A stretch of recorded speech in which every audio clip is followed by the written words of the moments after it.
Hey everybody, this is Chris back again. I'm so sorry it's been so long since I've posted any sort of video or any sort of update. I figured, well, I should probably do one and maybe explain explain myself a little bit for the dozen or so people that may see this video.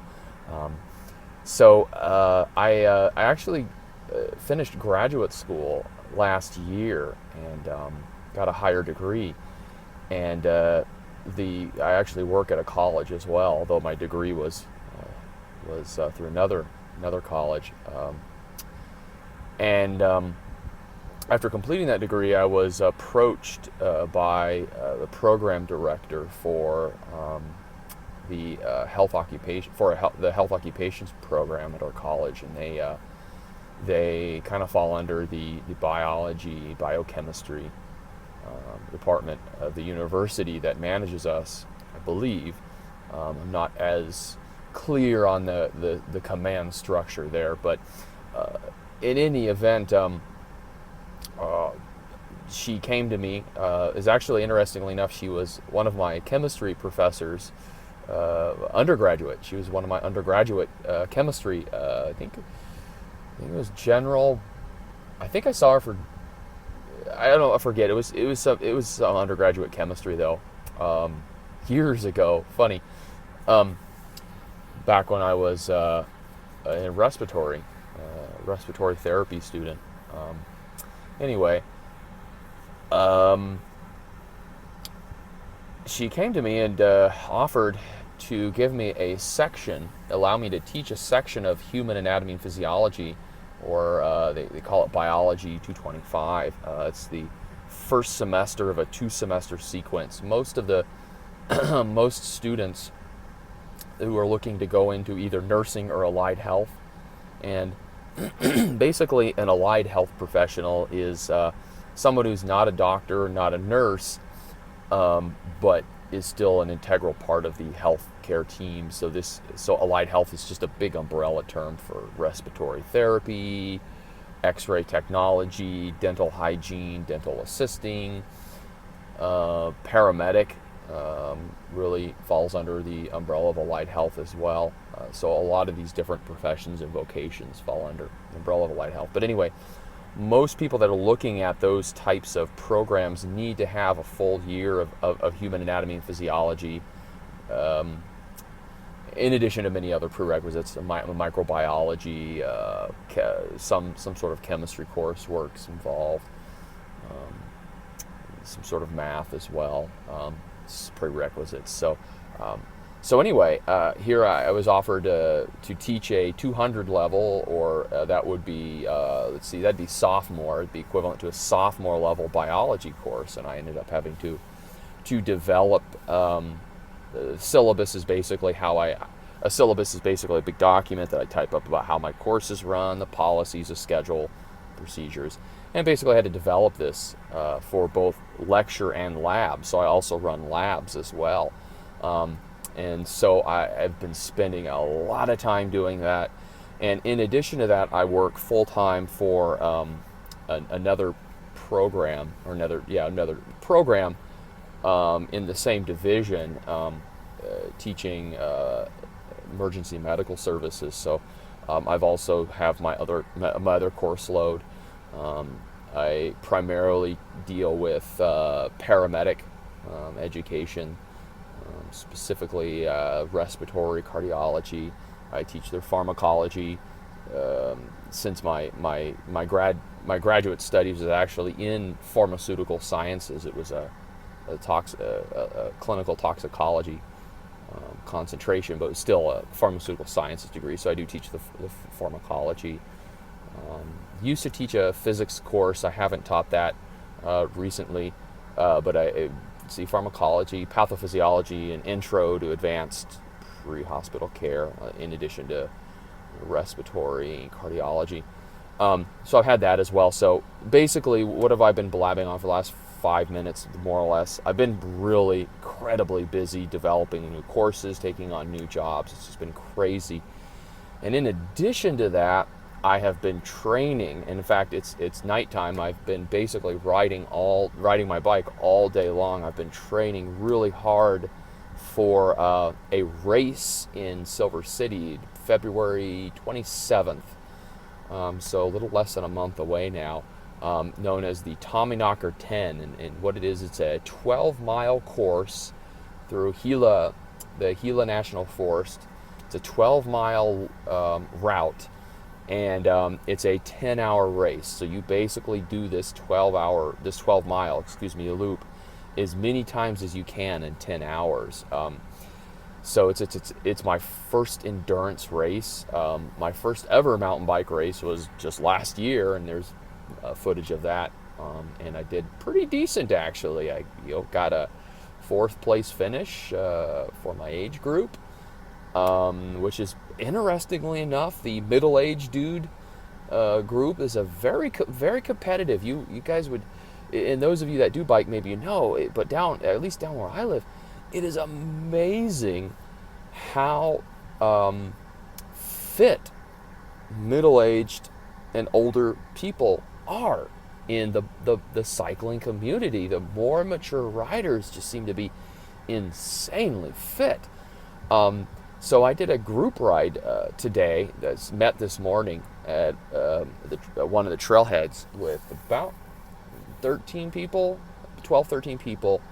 And we basically just rode, and it was pretty cool. People kind of just kept peeling off. Okay, I got to do this, I got to leave. And we just kept riding until it was just 2 of us. And then the winds really picked up. And if anybody knows New Mexico, in the late winter, early spring, the winds can get terrible. And they were predicting, I think, 40-mile-an-hour winds. We were pretty well protected where we were riding. It wasn't too bad. But anyway, basically rode for several hours.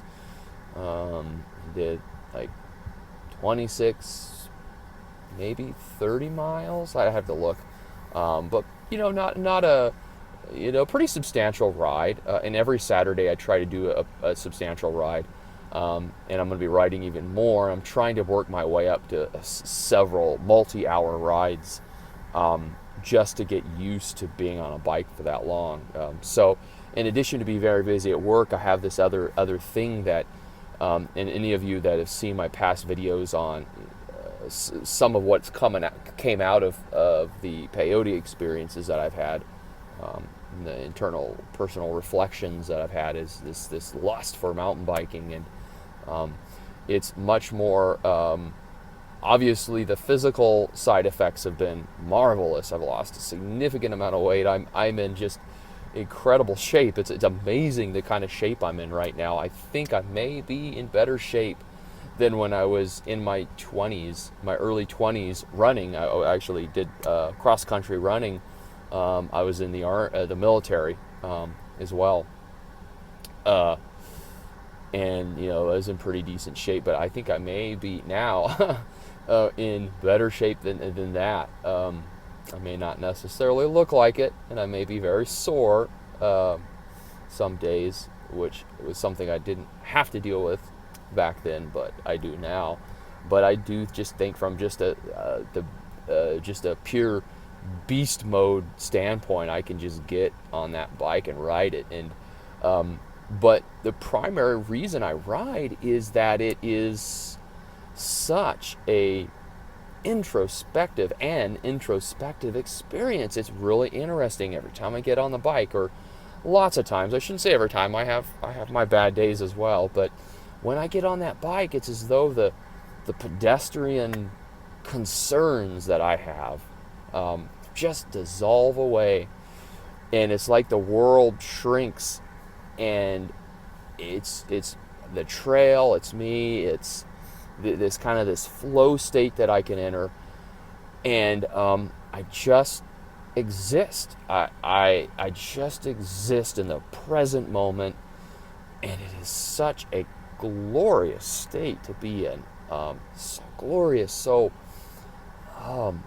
you just fall in, and just I really feel so intimately connected to the universe. So it's odd. I don't know if anybody else has. I'm sure people do, but I just it would be tough to talk about this with the people that I cycle with, perhaps, or really anybody, or a lot of different people, and that's unfortunately maybe just due to my my life circumstance that where I live and where I work, at least in academia, my perspective as well, I'm an assistant professor, but as a professor type, um, uh, that a lot of the people around me are. I know it's supposed to be academia and it's supposed to be pretty enlightened. Perhaps there's that stereotype, but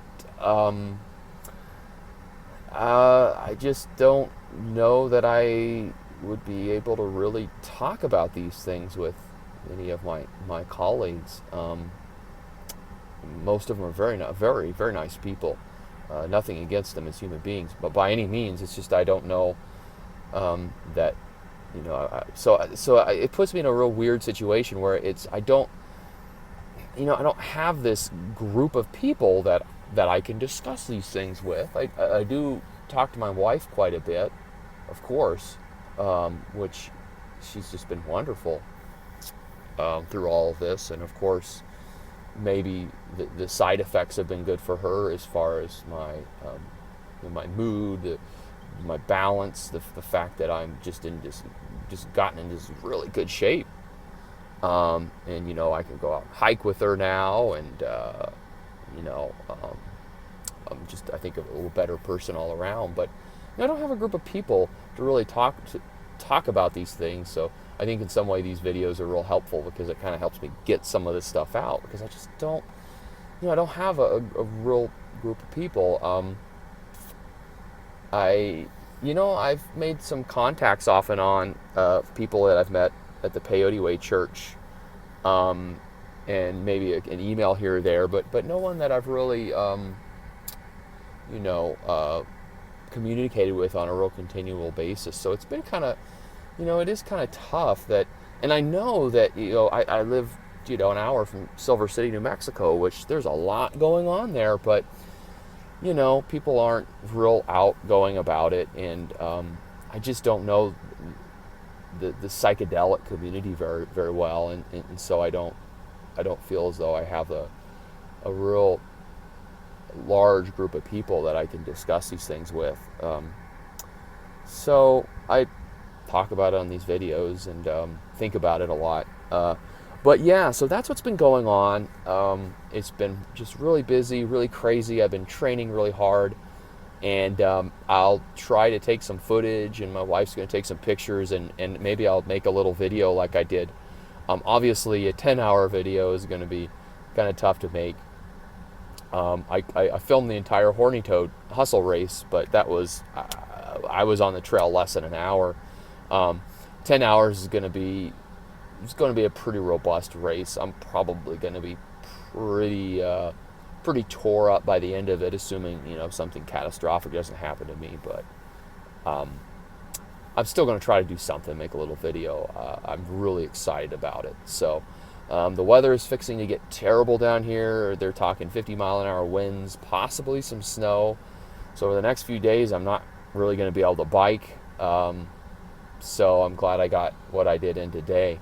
So anyway, a lot of rambling, but hopefully that explains a little bit, or is a satisfactory explanation for why I've been absent from YouTube. It's just a lot of stuff going on.